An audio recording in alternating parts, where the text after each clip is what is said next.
Once upon a time, in a quiet village nestled between green hills and sparkling lakes, lived a curious little cat named Momo.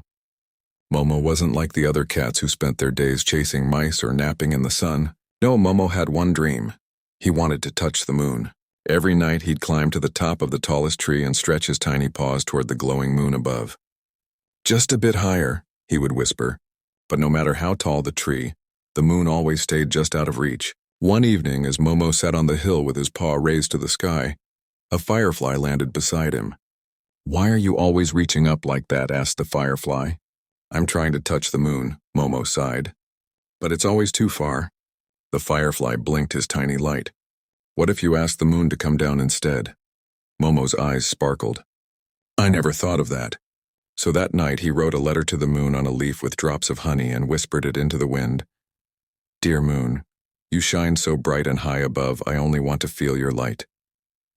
Could you come down for just one night? Love, Momo the cat." The wind carried the letter far, far up into the sky. And then something magical happened. The clouds parted and a silver beam of light spiraled down to Momo's hill.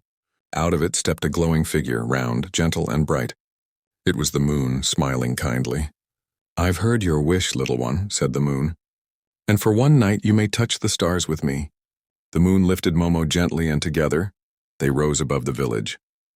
Momo bounced from cloud to cloud, swam through the stars, and even waved at a sleepy astronaut. When the sun began to rise, the moon placed Momo softly back on the hill.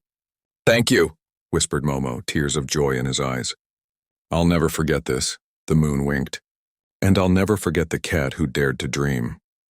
And from that day on, whenever you see the moon glowing extra bright, maybe, just maybe, it's smiling down at Momo.